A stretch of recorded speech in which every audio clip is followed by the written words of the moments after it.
Assalamualaikum warahmatullahi wabarakatuh. Alhamdulillahi rabbil alamin. Asyhadu an la ilaha illallah wahdahu la syarika lah, waliyus salihin, wa asyhadu anna sayyidana wa nabiyyana Muhammadan abduhu wa rasuluh as-sadiqul amin. Allahumma salli wa sallim wa barik ala sayyidina Muhammad wa ala alihi wa sahbihi wa man tabi'ahum bi ihsanin ila yaumiddin. Subhanaka la ilma lana illa ma 'allamtana innaka antal alimul hakim. Para hadirin kaum muslimin muslimat, mukminin mukminat, semoga senantiasa dimuliakan dan diberkahi Allah Subhanahu wa taala. Dalam kesempatan yang singkat ini, saya ingin mengingatkan beberapa amalan. Menurut saya amalan ini rata-rata sudah ditahu oleh orang dan hafal, tapi cukup banyak yang melalaikan, tidak menyadari amalan yang sederhana ini dianugerahkan oleh Allah dengan pahala yang amat-amat besar. Yang pertama, bacaan Al-Quran. Banyak orang yang malas membaca karena tidak bisa baca, atau alasan tidak mengerti artinya. Daripada saya baca tak faham artinya, mendingan tak usah baca. Itu bisikan syaitan. Yang membisiki seperti ini adalah syaitan. Buat apa kamu baca? Kan kamu tak faham. Mendingan tak usah baca, supaya kita meninggalkan bacaan Al-Quran. Sedangkan dijanjikan oleh Allah SWT dan juga Rasulullah SAW, setiap satu huruf 10 kebaikan. Bukan setiap amal. Semua hitungannya dengan amal. Salat 5 waktu dapat pahala 50. Salat duha dapat pahalanya. Salat qiyamul lail ada pahalanya. Sunnah fajar sebelum azan, sudah azan sebelum salat, itu pahalanya sama dengan dunia dan seisinya. Seluas dunia dan seisi. Ini sunnahnya. Kira-kira gimana yang wajib? Rasulullah SAW bersabda di hadis yang sahih, la aqulu alif lam mim harf, walakin alifun harf wa lamun harf wa mimun harf. Alif lam mim bukan satu huruf, tapi alif satu huruf, lam satu huruf, mim satu huruf. Cuba kalau kita baca setiap hari satu halaman aja, berapa kita mendapatkan nilai pahala? Hitung, silakan. Bawa kalkulatornya dan hitung sendiri. Tak ada yang sia-sia di sisi Allah. Membaca Al-Quran walaupun tidak memahami isinya, tetap terhitung setiap satu huruf 10 kebaikan. Berarti anda tidak sia-sia membaca Al-Quran walaupun tidak faham. Ada orang membaca tapi berbata-bata. Dia merasa salah bacaannya, keliru. Dia sudah berusaha belajar tapi itu kemampuannya. Didatangi syaitan, dibisikin, salah mulu bacaan kamu, tak benar bacaan kamu, wakaf ibtidak tak benar, panjang pendeknya tak benar, apalagi hukum tajwid tak benar. Bisa keliru, bisa dosa. Astagfirullah, dosa ya. Udah, terima kasih syaitan. Malah dia terima kasih lagi sama syaitan. Dibisikin, didengarin, diterima, langsung dia rubah, tidak baca. Alasannya takut dosa. Padahal ada berita gembira dari Rasulullah SAW, al-mahiru bil-Qur'ani ma'as safaratil kiramil barara. Yang mahir dalam membaca Al-Quran, nanti di hari kiamat dia bersama malaikat safara kiram barara. Terus ya Rasulullah, gimana keadaan yang berbata-bata itu? Gimana? Walladhi yatata'ta'u fi wa huwa alaihi syaq lahu ajran. Barang siapa yang membaca tapi masih berbata-bata dalam bacaannya, bukan dosa, justru 2 pahala. 1, karena dia mau baca Al-Quran. Kedua, karena ada berbata-bata, kesulitan dalam membaca. Allah menghargai kesulitan, Allah berikan pahala. Berarti tidak ada rugi sama Al-Quran. Semenjak saya mengambil keputusan tidak memegang HP, saya sadari betapa banyak kita rugi berjam-jam, berhari-hari, berminggu-minggu, bahkan bertahun-tahun kita jauh dari Al-Quran. Aku heran ketika mendengar ada orang yang bisa lewat 1 bulan tapi tidak khatam Al-Quran. 1 bulan, 30 hari, berarti minimal setiap hari 1 juz. Dikali 30 hari 30 juz. Ada orang 1 tahun dah khatam-khatam. Syukur kalau khatam di bulan suci Ramadan 1 kali. Habis Ramadan dia tutup Al-Quran. Mohon maaf, ketemu lagi di tahun depan pas Ramadan lagi. Ini keadaan kita. Makanya orang berkata, negeri kita bermasalah terus, negeri kita politiknya begini, negeri kita selalu ada ini. Perbuatan tangan kita. Di mana kita jauh hubungan kita sama Allah, Allah hantarkan musibah sampai kita sadar memperbaiki hubungan kita sama Allah. Salatnya, Qur'annya, ibadahnya, itu kunci memudahkan dan mengatasi semua masalah.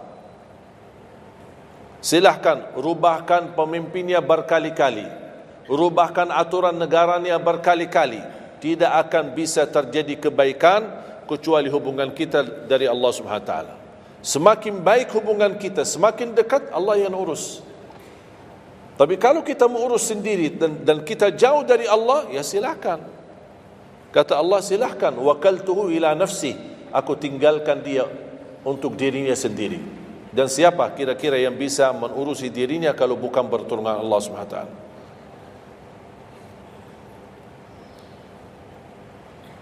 Jangankan bisa khatam Al-Quran dalam 30 hari, jangan 1 juz dalam 1 hari, 30 hari bisa dikhatam dalam waktu 10 jam. Saya pernah tes, menghitungkan waktu, bawa alarm, membaca dari subuh sampai zuhur. Tiba waktu zuhur, saya stop alarmnya, saya lanjut lagi habis zuhur. Sampai asar, lanjut lagi habis asar, lanjut sampai maghrib. Berapa saya habis khatam 30 juz? Bagi orang yang lancar bacaannya, tidak berbata-bata, bacaannya lancar, hurufnya jelas, tajwidnya bagus, tidak terlalu cepat, standar, sebagaimana bacaan tadi salat Isya, itu namanya standar, hadar, tapi disempurnakan tajwid, tidak boleh cepat dan tidak boleh terlalu lambat. 10 jam mampu khatam 30 juz. Saya punya teman sekolah di Madinah, dia berhasil khatam 30 juz dalam waktu 7 jam 49 menit. Makanya aku heran kalau ada orang berkata 1 bulan, mana bisa ya? Tahu enggak apa yang membuat masalah kita kenapa tidak bisa khatam Al-Quran? Karena suka lihat halaman belakang.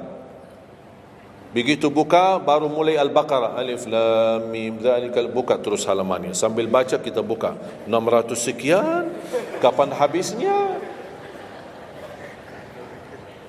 Hudal lil muttaqin, sadaqallahul azim. Sudah langsung sadaqah karena sudah merasa berat. Dia menghitung halaman belakang sedangkan dia baru aja mulai 1 ayat. Dia langsung sadaqallahul azim. Syaitan tidak mungkin dan tidak senang melihat kita sering membaca Al-Quran.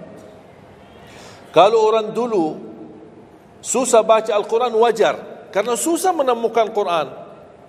Zaman sahabat cari kulit unta untuk tuliskan ayat yang Allah turunkan.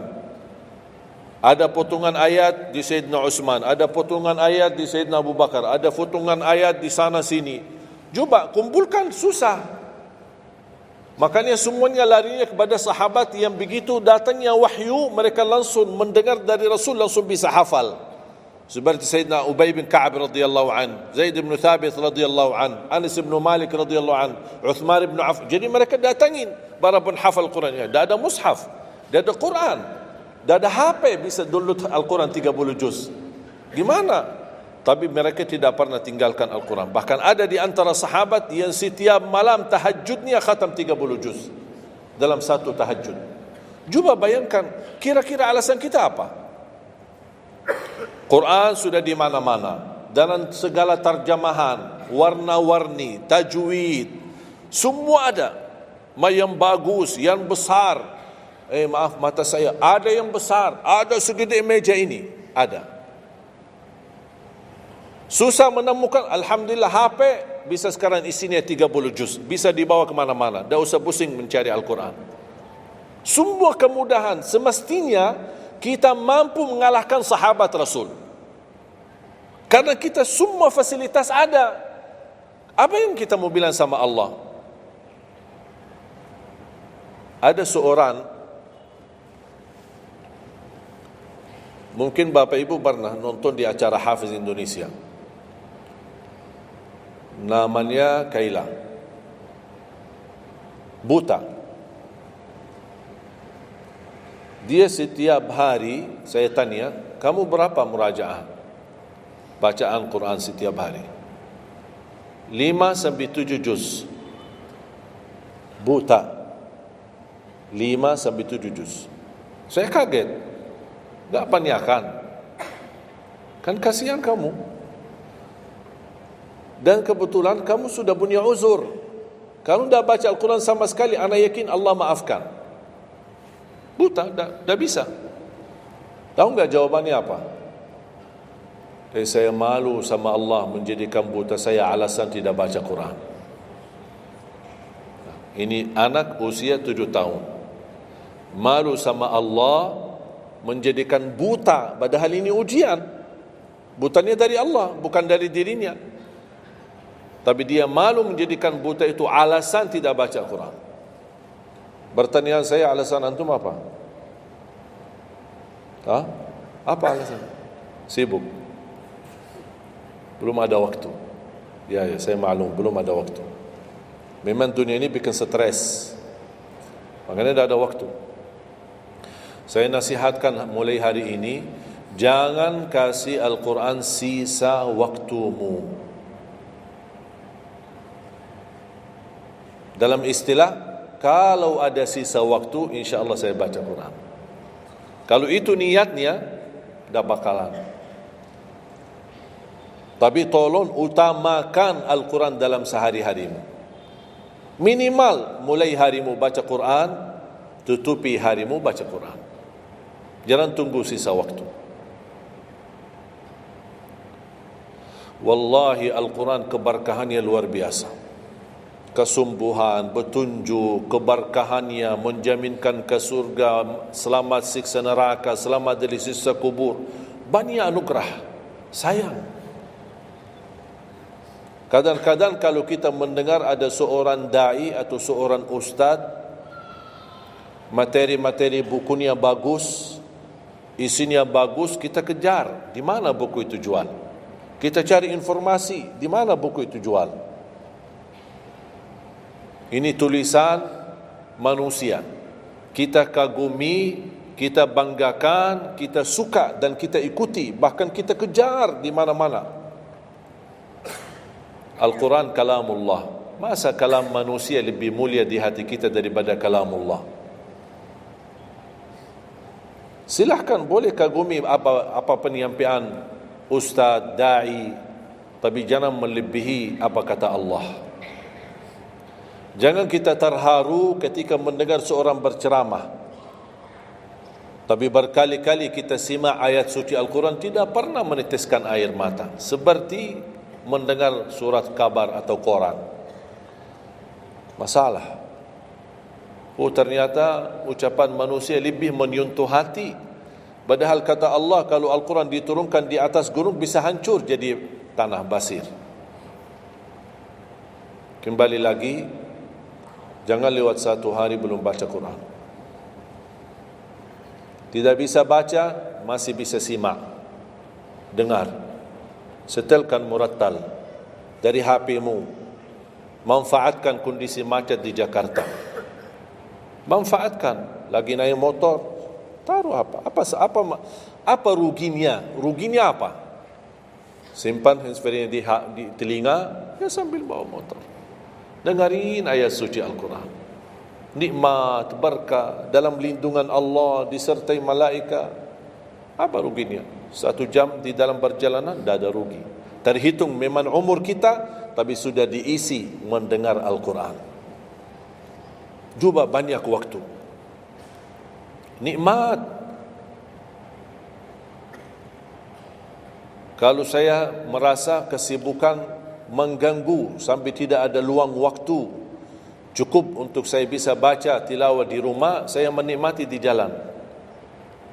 Apalagi kalau mau pergi ke acara, apalagi kalau keluar kota, berjalan lumayan jauh, nikmat. Ya Allah, mudah-mudahan macet terus.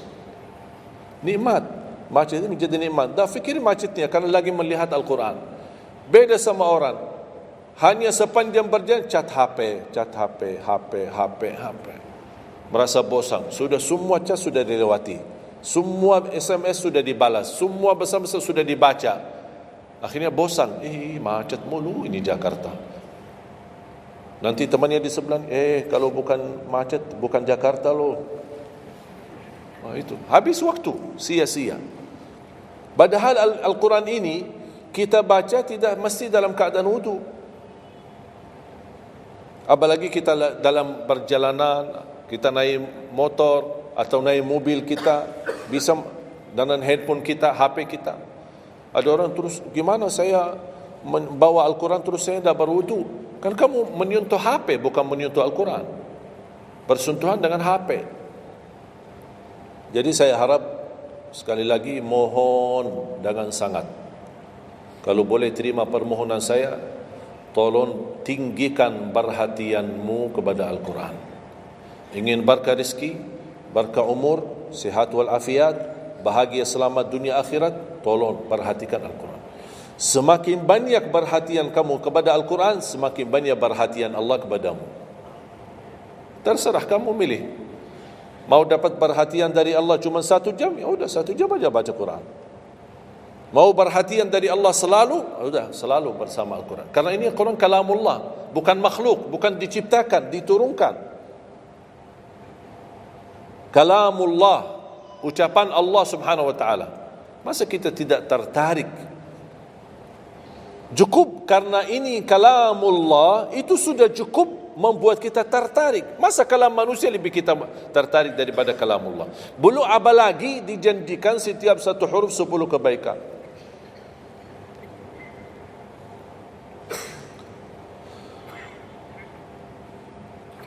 Kira-kira siap? Minimal mulai harimu baca Quran, tutupi harimu baca Quran. Habis bangun, sebelum beraktivitas baca. Baca apa? Bebas. Boleh enggak saya baca sambil khatam tapi saya tidak faham isinya? Boleh. Tetap dapat pahala setiap satu huruf 10 kebaikan. Baca sampai mempelajari isi maknanya, memahami maknanya, lebih besar lagi pahalanya. Membaca, memahami, menhayati lagi, lebih besar lagi pahalanya. Membaca, memahami, menhayati, menamalkan, lebih besar lagi. Kalau tidak bisa meraih semua pahala itu, ya paling minimal pahala bacaan. Kalau saya tidak dapat meraih pahala menhayati, pahala memahami, pahala menamalkan, apalagi saya orang awam tidak begitu mengerti apa yang semestinya saya amalkan, la yukallifullahu nafsan illa wus'aha. Amalkan sesuai kemampuan. Ada pelajaran ayat yang dibacakan tadi, kita bisa ambil maknanya, kita mengambil kesimpulannya. Jangan kita menjadi seperti golongan yang datang hari kiamat malah minta tolong diselamatkan oleh Allah dari neraka. Kalau di hari kiamat tidak bisa saling menolong, tidak bisa. Sekarang kita masih bisa saling membantu dan saling menolong. Dan di antaranya menolong diri sendiri.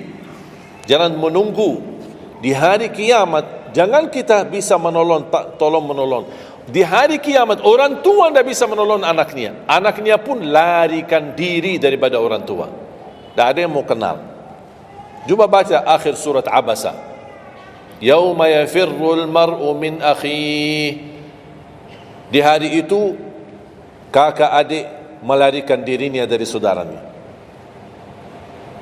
Wa ummihi wa abi, melarikan diri pada bapaknya dan ibunya. Biasanya kalau kita ketemu orang tua kita senang, bertemu, mohon doanya. Apalagi yang orang-orang yang tinggi berbakti baik sama orang tuanya, kalau di hari kiamat mau sendiri-sendiri. Jangan kita yang melarikan diri sendiri. Para Nabi dan Rasul semuanya doanya salim salim, ya Allah selamatkan, ya Allah selamatkan. Ini Nabi, kira-kira kita gimana? Yauma yafirrul mar'u min akhihi wa ummihi wa abihi wa sahibatihi wa bani. Sampai dari istrinya pun dia melarikan diri. Mohon maaf, sendiri-sendiri. Saya tidak bisa tolong kamu. Jangankan kita sama istri kita atau sama anak-anak kita. Rasulullah sallallahu alaihi wasallam pernah berkata sama Siti Fatimah, anaknya Nabi Muhammad, ittaqillah fa inni wallahi la ughni anki min Allahi syai'a. Hei anakku Fatimah, bertakwalah kepada Allah, karena aku tidak bisa membantu kamu nanti di kemudian hari. Sendiri-sendiri. Salim salim, selamatkan ya Allah. Ini kesempatan. Sebelum kita menjadi na'udzubillah salah alamat daripada ke surga menjadi ke neraka, kita sekarang perbaiki kemana arahan kita, kemana jalan kita. Kita yang milih, tidak ada yang memaksa. Taat, Allah hanya menyuruh kita taat, tapi Allah tidak pernah maksa. Kira-kira kalau tidak salat dapat pukulan? Dapat pukulan? Ada yang memukul kita? Ada yang melemparkan kita dalam batu sampai bata kepala kita? Ada? Tidak ada. Taat, Allah menyuruh taat, tapi Allah tidak pernah maksa. Sama juga syaitan, menyuruh kita dosa maksiat, tapi syaitan tidak pernah maksa kita. Sebagaimana ayat tadi dibacakan, ayat surah Ibrahim ayat 22, syaitan berkata, aku tidak punya kuasa di atas kalian, tapi aku hanya menyuruh kalian terlalu cepat taati. Kata syaitan, terlalu cepat respon, aku hanya menyuruh. Da'autukum fastajabtum li. Makanya sekarang jangan melialahkan, saya tidak bisa bantu kalian dan kalian pun tidak bisa bantu aku. Kita dua-duanya dijerumuskan dalam neraka, na'udzubillah min dzalik. Oleh karena itu, jemaah sekalian, kesempatan, mumpun masih kita umur, masih punya kesehatan, manfaatkan. Karena akan datang satu saat, sekarang bukan masalah umur, masalah sehat. Tiba-tiba bisa sakit, virus di mana-mana. Kemarin saya punya saudara saya baik-baik aja, tidur bangun sakit, sampai matanya, mukanya macam sakit. Tiba-tiba dah bisa berbicara baik-baik, dah bisa baca Al-Quran dengan baik, dah bisa salat dengan baik. Ini kan mengganggu. Makanya Rasul mengingatkan, ketika anda sehat dan masih punya umur, jangan sia-siakan, karena akan datang satu saat anda tidak sehat dan tidak bisa maksimal ibadah. Selama anda masih bisa dan mampu maksimal ibadah, manfaatkan, jangan dirugikan. Akan datang satu saat anda tidak bisa. Saat anda berdiri, manfaatkan salatmu saat berdiri. Besok akan datang satu saat anda tidak bisa berdiri. Bahkan ada orang yang ingin sekali sujud, tapi dia bisa karena sakit lutut, dia tidak bisa lipatkan kakinya, tidak bisa sujud. Betapa banyak orang yang merugi ketika dia sehat, dia tidak memanfaatkan dan menikmati ibadahnya. Yang kedua, doa azan. Setiap hari kita mendengar azan 5 kali. Sayang sekali banyak yang sibuk dengan handphonenya. Azan ini panggilan Allah.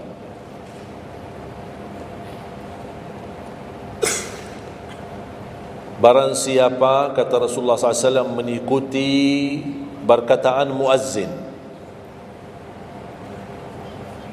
artinya muazzin mengucapkan Allahu Akbar, Allahu Akbar, kita ucap Allahu Akbar, Allahu Akbar. Asyhadu an la ilaha illallah, asyhadu an la ilaha illallah, asyhadu anna Muhammadar Rasulullah, asyhadu anna Muhammadar Rasulullah. Habis wa asyhadu anna Muhammadar Rasulullah, kita berkata wa ana asyhadu an la ilaha illallah wahdahu la syarikalah wa anna Muhammadan abduhu wa rasuluh. Raditu billahi rabba wa bi Muhammadin nabiyya wa bil islami dina. Sebagaimana diriwayatkan Imam Muslim.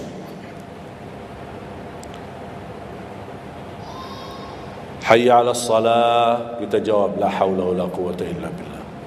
Apa hikmahnya di sini la haula wala quwwata illa billah? Ya Allah, kami tidak punya daya dan kekuatan untuk menghadiri panggilan-Mu kecuali dengan pertolongan-Mu ya Allah. Karena hayya 'alas salah butuh gerak, bergerak, datang. Hayya 'alas salah, panggilan, hey mari salat. Ya Allah, la haula wala quwwata illa billah. Ya Allah, kami tidak punya kemampuan menghadapi godaan dunia, menghadapi hawa nafsunya, menghadapi malas kecuali dengan kekuatan-Mu ya Allah. La haula wala quwwata illa billah. Meraih kemenangan, meraih kemuliaan, hayya 'alal falah. Ya Allah, kami tidak mampu meraih kemuliaan itu kecuali dengan kekuatan dan izin-Mu ya Allah. Allahu Akbar, Allahu Akbar, kita ucapkan Allahu Akbar, Allahu Akbar. La ilaha illallah, kita ucapkan la ilaha illallah. Habis itu apa? Apa kata Rasulullah SAW di hadis yang diriwayatkan Imam Bukhari? Thumma salla alayya, selepas itu dia bersalawat kepada Nabi Muhammad. Allahumma salli ala Muhammad wa ala ali Muhammad. Bagi Sayyiduna boleh, tidak bagi Sayyiduna boleh. Selepas itu doa, Allahumma rabb hadhihi ad-da'wati at-tammah was-salati al-qa'imah ati Muhammadan al-wasilata wal-fadilah wab'athhu maqaman mahmudan alladhi wa'adta. Ini ucapan yang saya sampaikan di Sahih Bukhari. Ada riwayat-riwayat yang lain, Allahumma rabb hadhihi ad-da'wati at-tammah was-salati al-qa'imah ati sayyidina Muhammadan al-wasilata wal-fadilata wad-darajata al-'aliyata ar-rafi'ata min al-jannah wab'athhu maqaman mahmudan alladhi wa'adta innaka la tukhliful mi'ad. Innaka la tukhliful mi'ad. Tambahannya diriwayat Imam An-Nasai dan semuanya sahih. Mau milih mana yang anda hafal, mana anda biasakan, silakan. Mau ambil hadis yang diriwayatkan Imam Bukhari boleh, mau ambil yang diriwayat Imam Nasai boleh. Asal jangan sampai begitu dengar azan tidak mengikuti muazzin dan sia-siakan doa itu. Padahal doa sederhana. Siapa yang tidak hafal? Setiap ditayangkan azan di TV selalu dibacakan Allahumma rabb hadhihi ad-da'wati at-tammah was-salatil qa'imah. Saya pernah tanya guru saya, seandainya ketika saya mendengar azan tapi terlalai dengan kesibukan atau telefon mendadak atau apalah urusan, baru saya menyadari ketika muazzin sampai ke hayya 'alas salah, saya belum mengikuti dari awal. Gimana caranya biar saya tidak rugi dalam pahala? Kata guru saya, ulang sendiri dari awal. Allahu Akbar, Allahu Akbar, Allahu Akbar, Allahu Akbar. Asyhadu an la ilaha illallah, asyhadu an la ilaha illallah, asyhadu anna Muhammadar Rasulullah. Sampai mendapat mengikuti muazzin dalam sisa azannya. Begitu selesai baca doa yang saya tadi sampaikan. Apa kata Rasulullah? Barang siapa yang mengamalkan ini, faqad hullat lahu syafa'ati yaumal qiyamah, dijamin dapat syafaatku. 5 kali kesempatan tertulis nama kita, jaminan dapat syafaat Nabi Muhammad, tapi kita sia-siakan. Siapa yang tidak mau syafaat Nabi Muhammad? Ini kesempatan. Jangan tunggu hari kiamat baru saya minta, ya Rasulullah tolong syafaatkan. Rasul sudah menawarkan ini sekarang. Mau enggak dapat syafaatku? Ikuti muazzin dan baca doa azan, kemudian dapat syafaatku. Berapa minit? Tak sampai 2 minit. Ikuti muazzin, selesai azan, doanya tak sampai 2 minit. Allahumma salli ala Muhammad wa ala ali Muhammad. Allahumma rabb ad-da'wati at-tammah was-salati al-qa'imah ati Muhammad. Dan sampai akhir. Innaka la tukhliful mi'ad. Berapa lama? 2 minit? 3 minit? Tak apa-apa, 5 minit. Tapi dapat jaminan syafaat Nabi Muhammad. Hanya waktunya cuma 5 minit. Kira-kira siap? Mulai hari ini? Menurut saya, yang saya sampaikan wallahi sederhana, sangat sederhana, tapi butuh perhatian aja. Butuh perhatian. Yang ketiga, jangan tinggalkan sunnah qabliyah subuh. Walaupun anda malas menjaga sunnah qabliyah ba'diyah. Kalau anda merasa diri malas, banyak kan ada sunnah qabliyah ba'diyah. Kan ada sunnah qabliyah zuhur, ba'diyah zuhur, ada qabliyah ba'diyah maghrib, ba'diyah isya, qabliyah subuh. Kalau anda merasa malas melaksanakan sunnah-sunnah, minimal jangan tinggalkan sunnah subuh. Pahalanya lebih besar daripada dunia dan seisinya.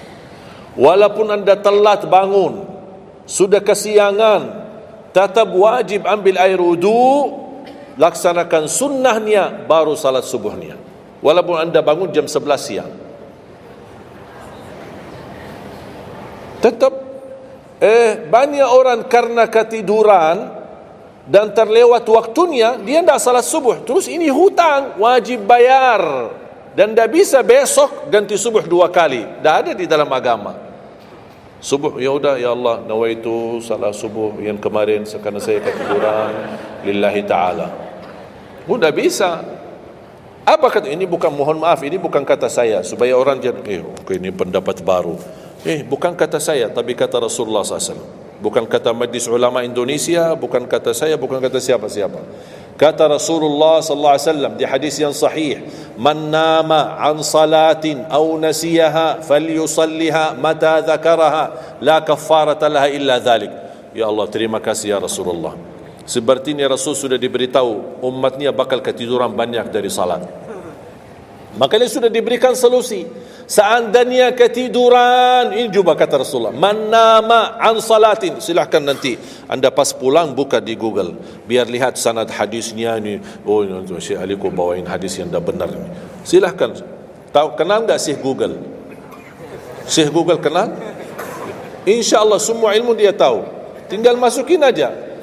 Barang siapa yang ketiduran dari salat, hadis. Terus klik, dia keluar. Semua dasarnya apa dijelaskan. Semua. Mu bahasa Arab ada, mu bahasa Indonesia ada, mu bahasa Inggris pun ada. Syekh Google hebat. Man nama an salatin aw nasiyaha falyusalliha mata dzakaraha, la kafarata lahu illa dzalik. Barang siapa yang ketiduran, coba ketiduran. Tidur menurut ulama dianggap uzur. Pernah istri saya ketika saya keluar kota, dia hubungi dan dia bangun kesiangan, kira-kira jam 8. Dia telefon dengan nangis-nangis. Kenapa nangis? Sakit? Enggak, ketiduran tadi subuh. Ya udah, ambil air wudu, salat subuh. Rasulullah aja pernah ketiduran dari salat subuh. Yang tidak boleh, jangan terlalu sering. Kalau sekali-kali karena sakit, terlalu lelah, capek, Allah maklumlah kita manusia lemah. Tapi jangan setiap hari ketiduran. Ya Allah, maaf ketiduran ya. Kira-kira di jam kantor, kalau setiap hari kita telat, alasannya, ya maaf bos, ketiduran. Besok lagi alasan yang sama, maaf ketiduran. Besok lagi alasan yang sama. Kira-kira gimana? Dipecat enggak? Dipecat. Malu kita, sama manusia aja tak berani kita dengan alasan yang sama, kita selalu itu aja. Masa sama Allah kita berani? Sekali-kali boleh uzur, capek, sakit, sekali-kali, tapi jangan terlalu sering. Ketika kita bangun jam berapapun wajib laksanakan, karena kata Rasulullah tidak ada kafarah yang lain. Tidak ada kata ganti dengan uang atau ganti dengan sedekah atau ganti dengan, tidak bisa. Tunaikan. Falyusalliha, kata Rasulullah, falyusalliha, segerakan salat itu jam berapapun, walaupun kesiangan.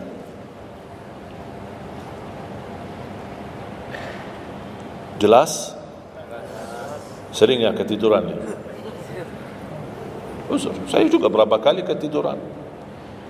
Bukan berarti saya tidak pernah ketiduran, berapa kali.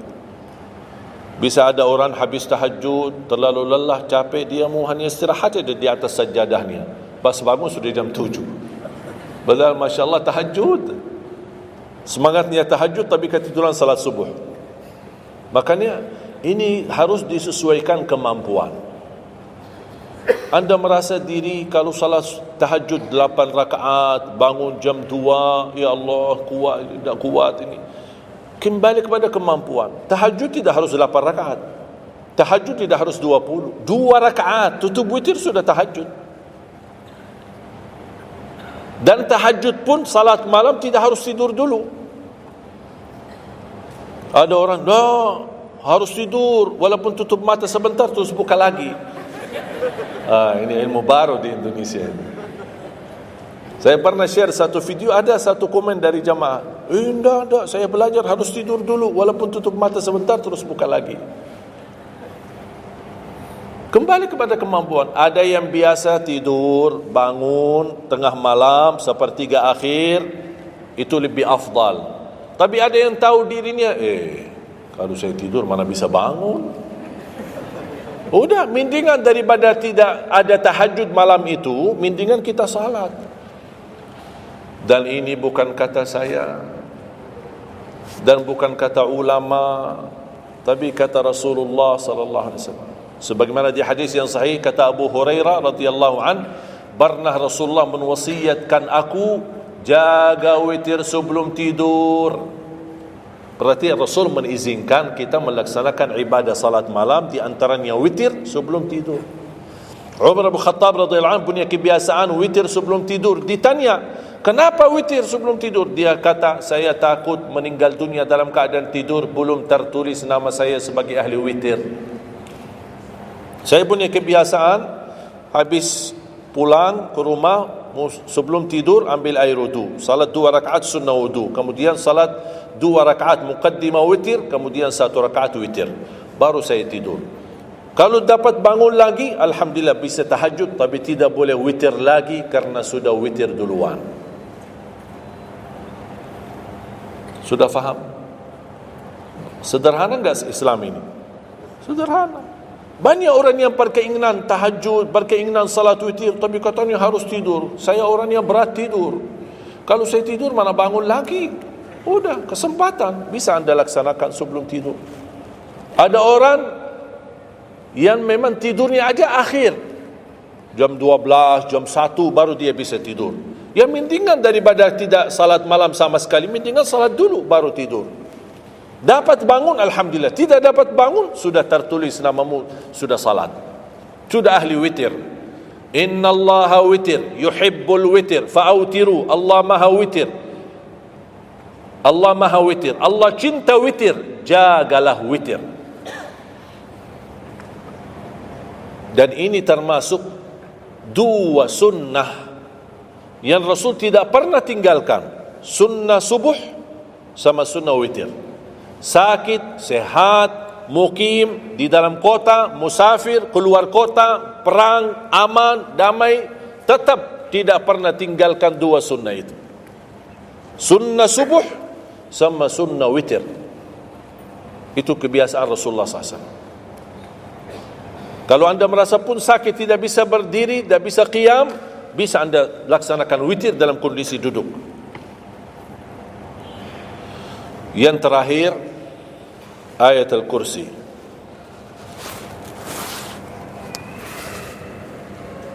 Jangan tinggalkan ayat al-kursi lepas salat.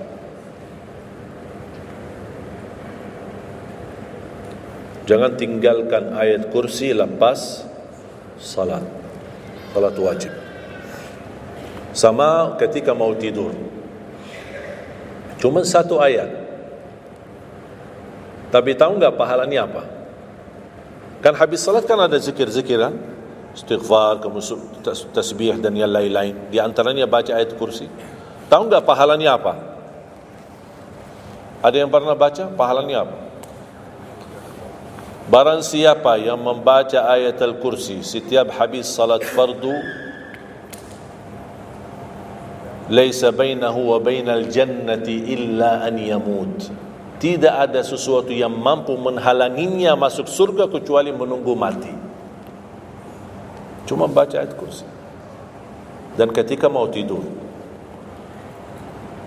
lagi buru-buru, ada meeting, ada rapat, ada urusan mendadak, habis salat, astaghfirullah, astaghfirullah, astaghfirullah, Allahumma antas salam wa minkas salam, sampai selesai, langsung baca ayat kursi. Terus subhanallah itu yang lain-lain gimana? Tak apa-apa, sambil jalan naik motor, subhanallah, subhanallah, subhanallah, subhanallah, sambil jalan. Subhanallah ada riwayat 33, ada riwayat 25, ada riwayat 10, minimal 10. Subhanallah 10 kali, alhamdulillah 10 kali, Allahu Akbar 10 kali. Itu yang paling sederhana. Saya bagikan ini, biasanya kalau saya isi di kementerian atau di pejabat, saya kasih zikir-zikir begitu. Pak, subhanallah cuma 10 kali. Biasanya kita tahu 33. Lah, ini khusus buat pejabat. Yang penting zikir, supaya jangan tinggalkan. Zikir. Banyak orang sibuk, mendadak ada urusan, udah zikir. Subhanallah cuma 10 kali. Subhanallah 10 kali, alhamdulillah 10 kali, Allahu Akbar 10 kali. Itu paling cepat. Subhanallah. Ternyata di dalam agama ada yang juga hemat. Hemat sederhana tapi pahalanya tetap besar dan dikuranin. Tidak ada pahala yang hemat. Semuanya pahala sempurna, semuanya pahala agung, sempurna dan luar biasa dahsyat balasan Allah Subhanahu wa taala. Makanya jangan disia-siakan. Yang sederhana ini, makanya saya buat buku 20 amalan ringan tapi pahalanya sangat menakjubkan. Karena selama saya di Indonesia, saya sudah tahu prinsip orang Indonesia. Orang Indonesia tidak suka yang ribet-ribet. Yang ribet-ribet tidak suka. Yang susah-susah tidak suka. Orang Indonesia mau mudah yang ingat, mudah dihafal, mudah diamalkan dan masuk surga. Itu orang Indonesia. Ya, jadi yang susah-susah, iya, gimana ini suruh baca 1000 kali? Iya, mana ada waktu 1000 kali? Baca ada sudah 100 kali, udah ngantuk. Saya kasih yang sederhana. Kenapa saya kasih? Karena kemampuan beda-beda. Ada yang tekadnya tinggi, kemampuannya luar biasa dahsyat, bisa ribuan kali dia berzikir, dia silakan. Tidak ada yang melarang kita berzikir, bebas berapapun.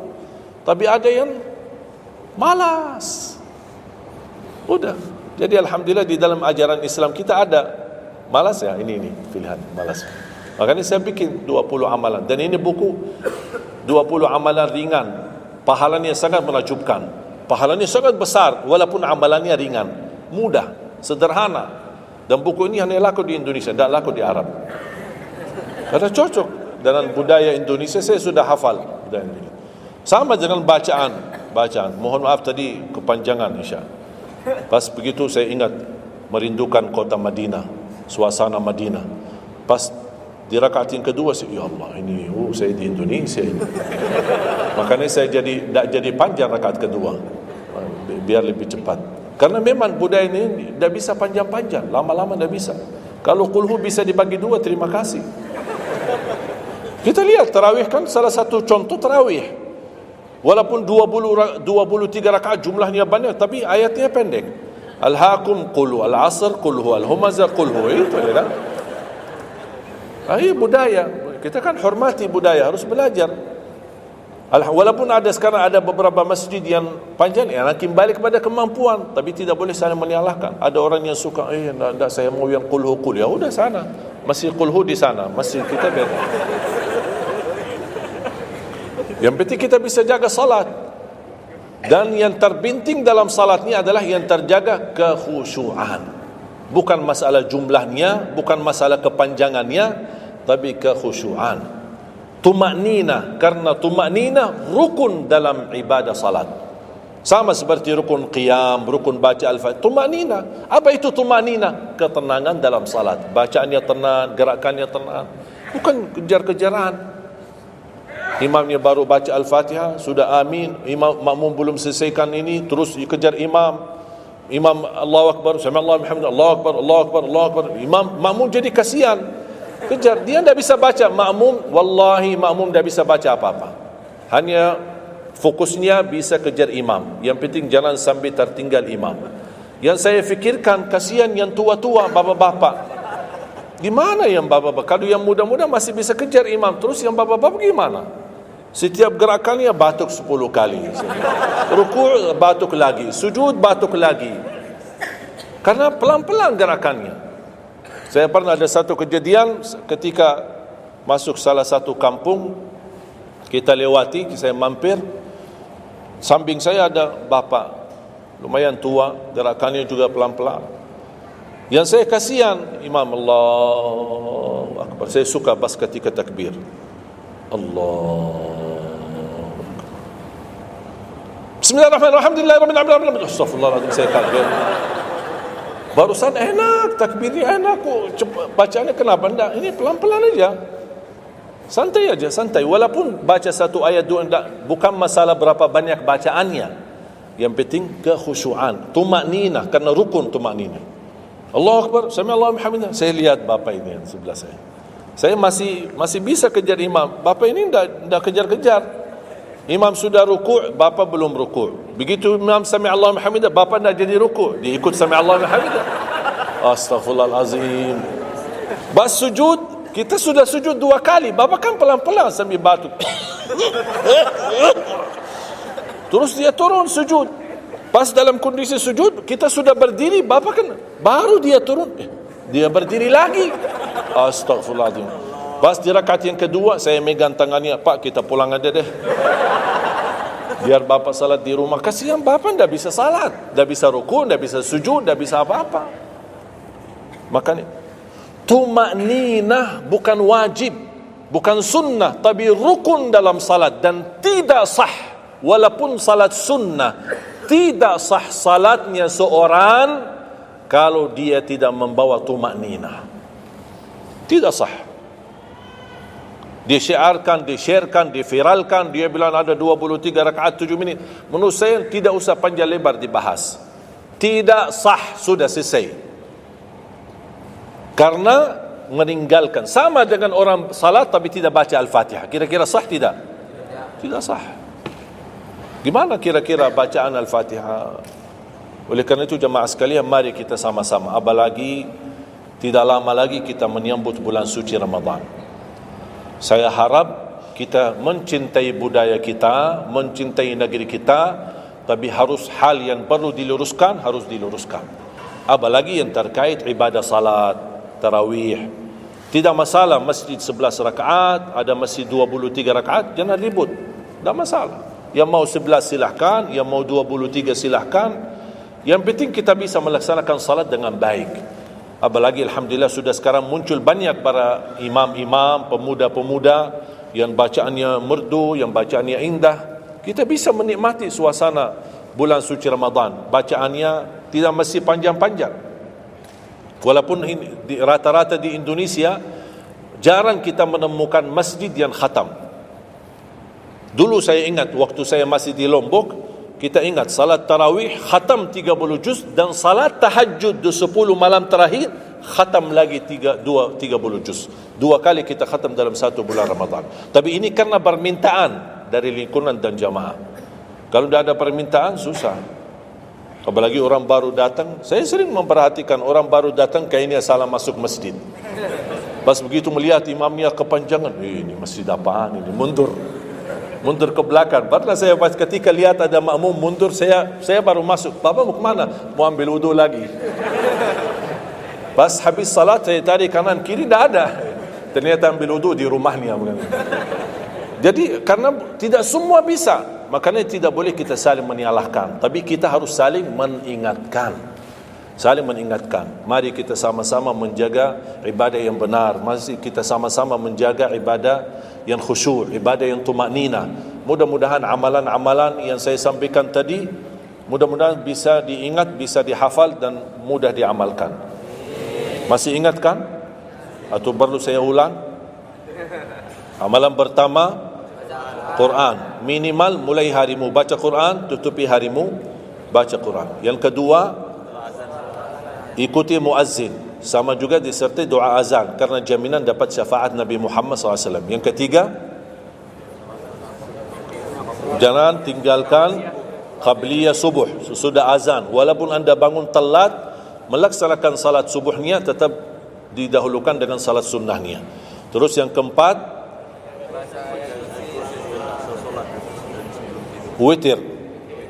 Witir, jangan lewat satu malam belum witir. Walaupun anda bisa laksanakan witir habis salat sunnah ba'diyah Isya atau sebelum tidur anda di rumah bisa laksanakan witirnya. Terus yang keenam ayat kursi setiap habis salat fardu. Mudah-mudahan insya-Allah amalan ini yang sederhana mudah-mudahan bisa kita jaga. Walaupun sederhana, tapi saya yakin akan membantu menjadikan banyak perubahan dalam kehidupan kita. Akan bertambah keberkahan, ketenangan. Kita akan merasa jauh lebih sejuk, bahkan jauh lebih nikmat untuk kita beribadah. Baru saya ingat satu hal, sedekah. Kalau bisa, sedekah subuh. Pengalaman saya, dari semua pelajaran yang saya pelajari, saya menemukan sedekah semua waktu baik. Jumat, waktu majlis ilmu, habis majlis ilmu, semua sedekah itu baik. Tapi saya menemukan sedekah subuh itu yang paling baik, yang paling dahsyat, yang paling cepat terkabul hajat kita. Kenapa sedekah subuh dahsyat? Karena setiap waktu subuh Allah turunkan malaikat, tugasnya cuma satu, mendoakan orang yang berinfak di subuh hari. Tidak usah payah dan susah cari orang miskin subuh hari. Mulai malam ini anda sediakan kotak amal dalam rumahmu, atau anda bisa pinjam seperti kotak amal ini Darut Tauhid ya, ini bisa anda pinjam atau minta sama Darut Tauhid. Anda bisa simpan di rumah. Setiap habis subuh sebelum beraktivitas isi sedekah. Yang lebih dahsyat lagi, sedekah yang disertai doa. Karena wallahi terjamin doamu terkabul dengan wasilah sedekah subuh. Sakit, ya Allah, aku mohon dengan berkat sedekah ini sembuhkan penyakitku. Kalau orang tua yang sakit, doakan orang tua. Ya Allah, dengan berkat sedekah subuh ini sembuhkan orang tua saya. Mencari jodoh, mencari kerjaan, apapun masalah yang anda hadapi, masalah hutang, masalah apapun. Orang tua sudah meninggal, ya Allah aku mohon dengan berkat sedekah ini titipkan pahala sedekah ini untuk kedua orang tuaku. Apa saja, mau hafal Al-Quran, tapi kalau boleh saya usulkan, satu kali sedekah fokus satu hajat. Jangan sedekahnya koin tapi doanya sambil terbit matahari. Malu sama Allah. Kelamaan doanya, sambil malaikat tulis doanya, kelamaan. Banyak sekali doa. Satu kali doa, satu kali hajat, satu kali sedekah. Sesuaikan. Bukan Allah tidak bisa, Allah maha bisa menolong kita, tapi kita malu. Masa kita sedekah begitu saja tapi kita minta panjang lebar ya, tolong disesuaikan. Tapi rutin, wallahi dahsyat. Antum insyaAllah akan merasakan sedekah subuh, subhanallah. Setiap jamaah yang saya sampaikan, termasuk ada keluarga yang sudah lama menikah, tidak punya keturunan, saya memberikan amalan ini. Suami istri masing-masing mengamalkan, isi sedekahnya, ya Allah aku mohon dengan berkat sedekah ini karunialah kepada kami keturunan. 17 tahun mereka tidak punya keturunan. Alhamdulillah 6 bulan kemudian saya dapat berita gembira dari mereka, kabar baik, alhamdulillah istrinya positif hamil. Sedekah subuh luar biasa dahsyatnya. Sedikit tapi rutin sampai insya-Allah kita dipanggil oleh Allah, mudah-mudahan dalam keadaan husnul khatimah. اللهم اغفر لنا ولوالدينا ولجميع المسلمين والمسلمات والمؤمنين والمؤمنات الأحياء منهم والأموات. Allahumma ya Allah, jadikan pertemuan ini membawa berkah bagi kami, jadikan sisa umur kami lebih baik daripada yang sudah lalu, jadikan segala perjuangan kami, sedekah kami, infak kami, amalan salih kami menjadi pahala besar di sisi-Mu ya Allah, menjadikan membawa syafaat bagi kami di hadapan-Mu hari kiamat. Akhiri hayat kami dengan husnul khatimah. Ampuni dosa kami, ampuni kedua orang tua kami. Ya Allah, aku mohon untuk semua jamaah yang hadir, selepas majlis ini masing-masing pulang sudah diampuni segala dosanya, disucikan hatinya, dibersihkan jiwanya, diselamatkan setiap langkah-langkahnya. Jadikan kami semua penghafal Al-Quran, berakhlak-akhlakul Quran, menjadi ahlul Quran, pencinta Al-Quran, dan di hari kiamat mendapatkan syafaatnya Al-Quran. Birahmatika ya arhamar rahimin. Rabbana atina